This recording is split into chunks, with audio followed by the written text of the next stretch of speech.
Haleluya, haleluya, haleluya. Terima kasih Tuhan. Pada sore hari ini Tuhan, Kau kembali kumpulkan kami anak-anak di tempat ini. Kami rindu untuk mendengar firman-Mu ya Bapa. Mari Tuhan, Kau urapi kami yang hadir pada saat ini. Bahkan anak-anak-Mu yang menyaksikan secara online. Mari Tuhan, kuasa-Mu Kau nyatakan, Kau pimpin ibadah ini dari awal, pertengahan, hingga akhir. Hamba-Mu yang penuh dengan kelemahan dan keterbatasan. Mari Tuhan Kau urapi, supaya pesan Tuhan boleh tersampaikan di tempat ini.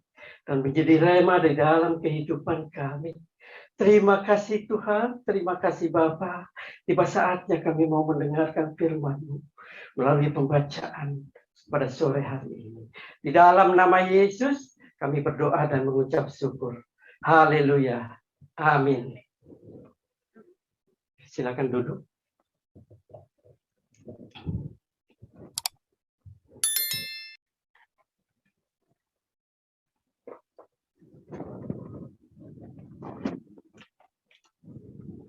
Shalom. Jemaat Tuhan yang menyaksikan secara online. Shalom. Tuhan Yesus memberkati kita semua. Puji Tuhan, di minggu sore hari ini kita kembali berkumpul di tempat ini untuk beribadah bersama, memuji, memuliakan nama-Mu, memuliakan nama Tuhan kita Yesus Kristus. Dan sore hari ini, tema dari renungan kita adalah berakar di dalam Kristus.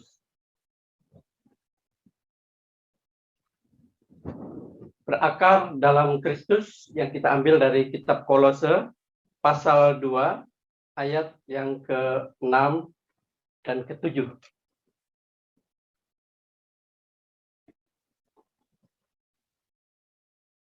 Ya. Ayat yang ke-6 dan ke-7 saya akan bacakan untuk kita semua. Kamu telah menerima Kristus Yesus Tuhan kita. Karena itu hendaklah hidupmu tetap di dalam Dia. Hendaklah kamu berakar di dalam Dia dan dibangun di atas Dia. Hendaklah kamu bertambah teguh dalam iman yang telah diajarkan kepadamu, dan hendaklah hatimu melimpah dengan syukur. Demikian firman Tuhan. Berbahagialah setiap orang yang mendengar dan merenungkan serta memelihara dalam hidupnya. Haleluya. Amin. Bapak Ibu Saudaraku yang dikasihi Tuhan,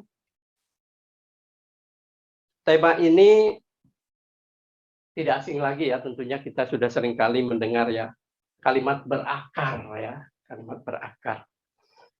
Nah, di ayat di atas berbicara hal bagaimana kita dapat berakar, bertumbuh, dan berbuah. Itu adalah merupakan filosofi kehidupan orang-orang percaya, bagaimana kita mampu memahami makna berakar, bertumbuh, dan berbuah. Pada slide selanjutnya, fungsi akar tumbuhan. Ya, kita tahu ya semua bahwa akar itu fungsinya adalah mencari mineral, vitamin ya dalam tanah, dan itu akan menumbuhkan pohon. Bahkan pohon itu akan bisa berdaun lebat dan berbuah. Ya, kita nggak pernah lihat ya, kalau kita menyaksikan pohon ya yang tumbuh di sekitar rumah kita, tahu-tahu sudah besar gitu ya. Hari demi hari ya, kita nggak terasa ya. Tadinya mungkin cuma 30 cm, tahu-tahu sudah semeter ya tumbuh ya. Kita nggak tahu. Karena akar yang bekerja di dalamnya itu tidak pernah terlihat oleh kita. Dan dia mencari mineral ya, vitamin-vitamin dalam tanah itu untuk menumbuhkan pohon tersebut. Nah, Bapak Ibu ya saudaraku yang dikasihi Tuhan, dalam pembacaan kita pada sore hari ini, kita didorong bagaimana kita bisa berakar di dalam Dia, di dalam Kristus ya. Dua ayat yang kita baca tadi memberikan pesan kepada kita, bagaimana kita bisa berakar di dalam Kristus. Setiap kehidupan yang kita jalani hari demi hari, kita seringkali diperhadapkan dengan segala persoalan, permasalahan hidup. Ya, dan itu bisa menghambat pertumbuhan iman kita. Kalau kita tidak sungguh-sungguh berakar di dalam Kristus, kita bisa terhambat pertumbuhan iman kita. Artinya apa? Kita tidak bisa mencapai kedewasaan. Ya. Ketika kita menghadapi persoalan, kita mudah lemah. Kita mudah lemah dan putus asa. Ya, bagaimana kita bisa berakar di dalam Kristus? Bapak Ibu Saudara yang dikasihi Tuhan, ya setiap kali kita bisa melakukan saat teduh ya, puji-pujian, dan kita juga bisa membaca Alkitab, bahkan bisa rutin kita lakukan. Kita kadang membuat jadwal ya untuk membaca Alkitab. Ya. Tapi bukan rutinitasnya. Tapi bagaimana kita bisa memahami ayat-ayat yang kita baca dan itu bisa kita serap. Demikian juga akar.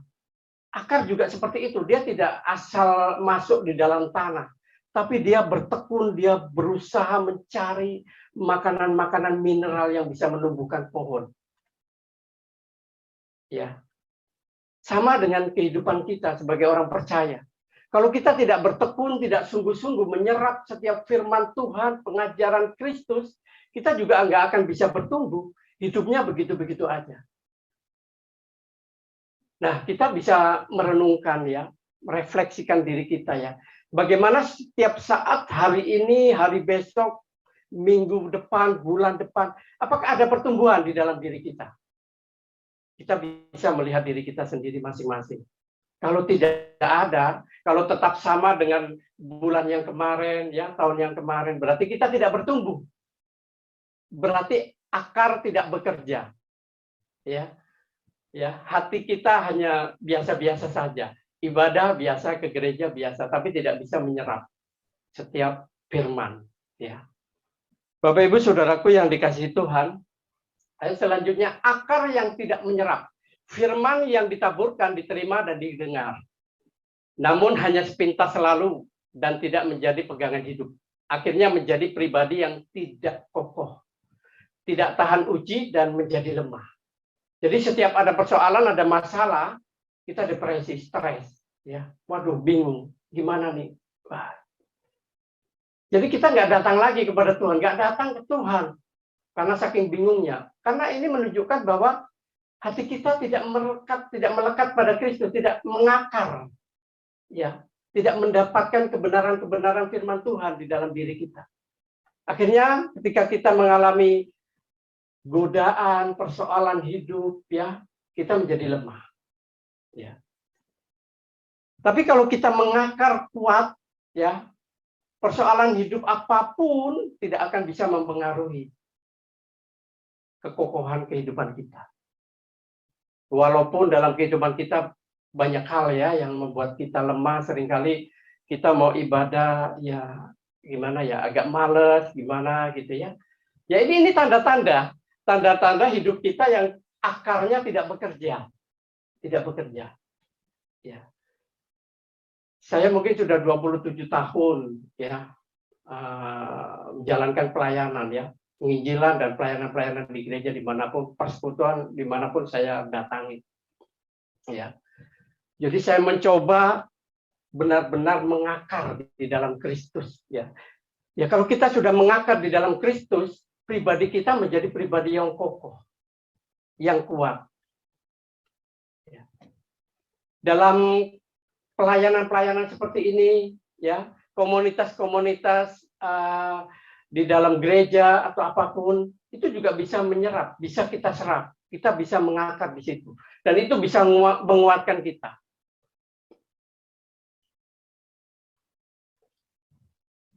Yang selanjutnya, ini 3 adalah akar yang tidak menumbuhkan. Ya. Firman yang ditaburkan tidak dinikmati sebagai kebutuhan rohani. Tidak dimengerti, hanya dibaca, tidak diserap dengan baik, dan tidak direnungkan, dan akhirnya firman itu tidak mendapat tempat di hati kita. Jadi seringkali orang-orang yang putus asa, ya cemas, khawatir, berarti tidak ada firman, tidak ada di dalam dirinya, di dalam hatinya. Jadi ibadah yang setiap kali dilakukan, ya itu tidak diserap. Jadi kehidupannya sama dengan orang-orang yang tidak hidup di dalam firman. Ya, Bapak Ibu Saudaraku yang dikasih Tuhan, bagaimana kita mau sungguh-sungguh hidup di dalam Tuhan. Jadikanlah kehidupan ini adalah kehidupan ibadah buat diri kita. Apapun yang terjadi, situasi, keadaan apapun, ya. Karena hidup kalau nggak ada tantangan, kemurnian iman kita tidak akan terlihat. Begitu-begitu aja. Ya. Tapi kalau ada tantangan, mau jalan ke tempat ibadah hujan gede lagi ya, ya kan, hujan gede misalkan, terus kita pusing-pusing dikit atau gerimis gitu ya, flu gitu, akhirnya kita nggak bisa datang ke tempat ibadah. Dan ini menunjukkan bahwa kita benar-benar tidak memahami tidak memahami kehidupan yang beribadah seperti apa, tidak terlatih ya. Keadaan persoalan hidup yang kita hadapi, situasi itu melatih kita, melatih iman kita menjadi kokoh, menjadi kuat. Ya, menjadi kuat. Jadi kadang kita sudah merasakan nyaman ya, jadi akhirnya kita malas untuk bangkit, untuk bergerak. Ya, untuk bergerak, bangkit. Kita bisa menyerap firman Tuhan ketika kita bergerak. Kita jalan, iman nggak bisa jalan di tempat. Hanya membaca Alkitab, lihat ibadah di rumah aja. Itu nggak ada gerakannya sama sekali. Jadi kalau orang berlomba kan harus lari, nggak mungkin dia di tempat. Sama dengan iman kita, tidak akan bisa bertumbuh kalau kita tidak bergerak. Tuhan Yesus waktu dalam pelayanannya, dia jalan terus kemana aja. Bahkan tidak ada tempat untuk menempatkan kepalanya. Ya, ya mungkin kondisi saat ini berbeda ya dengan kondisi pada zaman Tuhan Yesus ya. Berbeda. Tapi konteksnya sama. Di dalam perjalanan iman, konteksnya sama. Kita tidak boleh santai di dalam jalan hidup. Karena hidup ini adalah kita mencari. Mencari apa? Mencari nanti yang bisa kita raih, yaitu upah. Ya. Kehidupan di dunia ini, apapun yang kita lakukan itu nanti akan mengikuti ketika kita dipanggil oleh Tuhan. Ya, akan mengikuti semua perbuatan-perbuatan kita, akan mengikuti kita. Ya. Poin yang keempat, nah seperti ini akarnya ya, kita bisa lihat ya, kering. Nah, itu nggak berguna. Ya, bahkan di Yohanes 15 disebutkan bahwa ranting yang kering itu akan diinjak-injak orang, dibuang dan akan dicampakkan ke dalam api. Yesus sedang berbicara tentang apa? Kebinasaan bagi orang yang kering, tidak bertumbuh dan tidak berbuah. Ini ngeri sekali. Makanya kita harus sungguh-sungguh ya. Hidup ini nggak lama sebenarnya ya. Kita harus benar-benar punya pikiran begini, besok saya mungkin akan mati dipanggil Tuhan. Tapi sekarang mari kita lakukan yang terbaik untuk Tuhan. Yang terbaik. Jadi kita nggak bisa berpikir bahwa hidup kita masih panjang, masih lama, santai-santai dulu. Ya, santai-santai dulu. Firman yang ditaburkan hanya didengarkan. Tapi karena keinginan hati terbuah oleh hal-hal duniawi,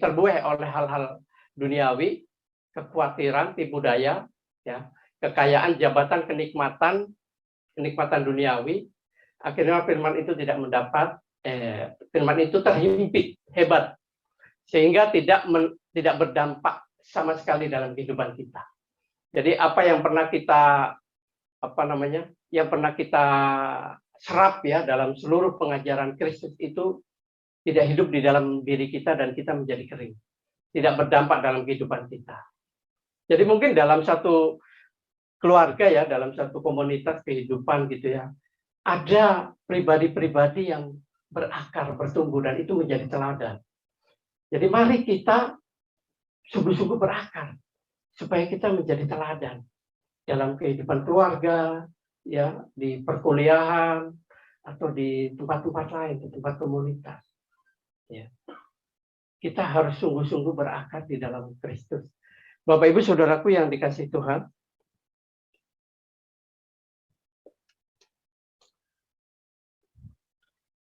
ada satu ayat di Yohanes 15 ayat 7. Jikalau kamu tinggal di dalam aku dan firmanku tinggal di dalam kamu, mintalah apa saja yang kamu kehendaki dan kamu akan menerimanya. Ini perkataan Yesus. Ya, firmanku tinggal di dalam kamu. Jadi Tuhan ingin kita sungguh-sungguh hidup di dalam firman. Artinya apa? Seluruh karakter Yesus, seluruh apa yang ada dalam pribadi Yesus, kita harus serap. Tuhan ingin kita kudus, 1 Petrus 1 ayat 16. Kuduslah kamu karena aku kudus. Tuhan ingin kita kudus. Jadi kalau kekudusan itu kita sudah miliki, perilaku kita pun akan mengikuti dengan benar hidup kita. Nggak ada bohong, nggak ada dusta, nggak ada malas-malas. Karena kekudusan hati itu, kecenderungannya itu datang kepada Tuhan. Jadi Bapak Ibu Saudaraku yang dikasihi Tuhan, firman Tuhan pada sore hari ini mengingatkan kita semua, bagaimana kita bisa berakar seperti pohon. Dan akar itu akan tumbuh dan membuat daunnya rindang. Nah, berakar dan bertumbuh. Firman yang ditaburkan, disambut, dan dimengerti, direnungkan siang dan malam, sehingga membuat kita mampu bertahan hidup sekalipun berada dalam situasi yang sulit, namun mampu menghadapi setiap persoalan apapun. Jadi kita bisa lihat gambar di sini bagaimana pohon itu bisa tetap tegak ya, nggak miring. Harusnya miring ya, tapi dia bisa tetap tegak karena akarnya kuat sekali. Dan dia mengakar kuat sekali. Dia bisa mendapatkan mineral-mineral dalam tanah itu, walaupun ini sebenarnya tanahnya juga cadas ya. Tapi kalau akar itu dia bertekun dan dia kuat, dalam situasi seperti ini pun dia akan bisa berdiri tegak. Sama dengan pribadi kita. Ketika kita menghadapi persoalan yang berat tentang ekonomi, keuangan, dan lain-lain, kita akan kuat. Tuhan, aku nggak pernah khawatir. Engkau pasti mencukupi aku. Ini iman. Ya. Tapi kadang kita kekhawatiran dulu yang muncul. Jadi makanya pertolongan Tuhan itu sulit. Ya. Tuhan kan melihat hati kita. Kalau kita terus mengandalkan Tuhan, pasti Tuhan cukupkan. Apa yang kita khawatirkan itu nggak akan terjadi. Bapak Ibu Saudara yang dikasih Tuhan, ya kalau kita melihat pohon seperti ini, ya kita menggambarkan pribadi kita berada di dalam satu situasi yang sangat sulit.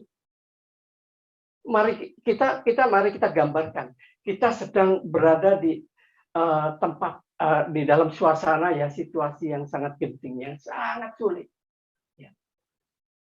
Tapi bagaimana kita bisa bergantung sama Tuhan, firman Tuhan yang sudah kita dengar, yang sudah kita serap, yaitu harus bisa hidup di dalam diri kita. Dan menguatkan, mengokohkan kita. Aku gak akan pernah khawatir. Karena Tuhanku adalah Tuhan yang kuat, yang dahsyat. Dia maha kaya, raja di atas segala raja.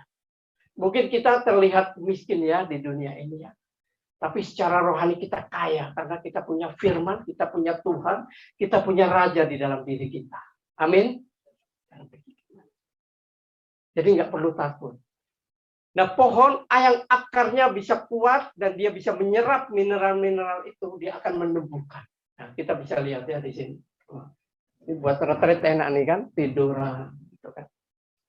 Rindang sekali ya. Akar yang kuat membuat pohon tumbuh lebat daunnya dan rindang.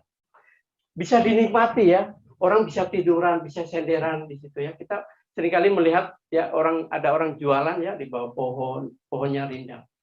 Itu bisa dinikmati. Hanya rindangnya saja ya, belum buahnya. Ya. Ya, kalau ini sudah buahnya ya, bisa dinikmati oleh pemilik kebun itu. Bahkan bisa dijual, dinikmati banyak orang. Beginilah kehidupan kita, Bapak Ibu yang dikasih Tuhan, bahwa kita mulai hari ini kita sungguh-sungguh mengakar di dalam firman.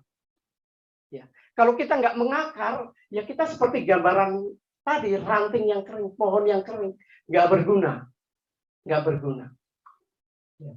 Saya selalu dalam kehidupan ini selalu berpikir begini, Tuhan, kalau saya harus menjalani hidup sampai tahun depan, wah itu suatu anugerah yang luar biasa buat saya. Saya bisa terus melayani Tuhan, bisa terus menyemangati teman-teman.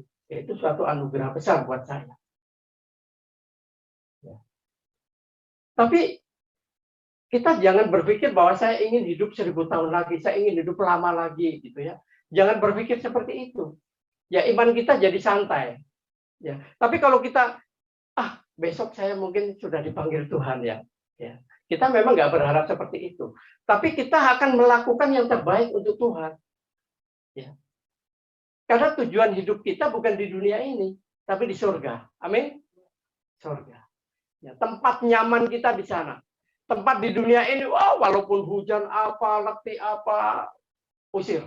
Katakan dalam nama Yesus, saya mau datang kepadamu, saya ingin melayani engkau. Tuh. Sampai nggak bisa jalan apapun nggak masalah. Ya memang kita harus bekerja. Bapakku bekerja sampai hari ini, aku pun bekerja. Jadi kita sebagai anak-anak Tuhan harus punya pribadi yang kuat, yang kokoh, yang berakar. Jadi banyak orang di masa pandemi ini mungkin adalah situasi yang membuat mereka menjadi lemah ya. Mungkin di antara kita juga pernah mengalami kelemahan karena ini masa pandemi cukup lama ya. 2 tahun ya. Ada yang kena PHK, kerja atau apapun ya. Itu pasti akan banyak dialami oleh saudara-saudara kita ya.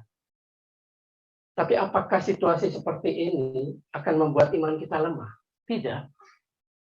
Ya mungkin pandemi ini bahkan sampai gereja pun ditutup. Ya, kegiatan-kegiatan ritualitas itu berhenti dan beralih kepada online, secara online, ibadah secara online. Ya. Nah saat ini puji Tuhan kita sudah bisa ibadah secara onsite. Apakah kita tetap duduk diam, nyaman? Ya. Mari kita bangun diri kita. Ya. Iman tanpa perbuatan adalah mati. Jadi iman harus bergerak, pergerakan harus ada. Ya. Pergerakan harus ada. Mari kita bangkitkan. Kalau kita nyaman-nyaman di dunia ini, mengharap nyaman-nyaman, besok kita dipanggil Tuhan. Apa yang bisa kita harapkan dari Tuhan? Apa yang bisa Tuhan beri untuk kita? Nah, kita nyaman di dunia. Ya, orang yang sudah nyaman di dunia ya nggak dapat nyaman di sana. Ya. Orang yang dapat pujian, mencari pujian, hormat dari orang di sini, Tuhan juga nggak akan kasih hormat. Tapi kalau kita mencari hormat untuk Tuhan, memuliakan Tuhan, Tuhan akan memberikan upah kita di sana. Amin. Ya, Bapak Ibu Saudaraku yang dikasih Tuhan, mulai hari ini adalah masa-masa akhir zaman ya. Nah, ketika Yesus sudah bangkit dan dia naik surga yang akan kita peringati pada 26 Mei nanti, ya, kita akan menghayati ya.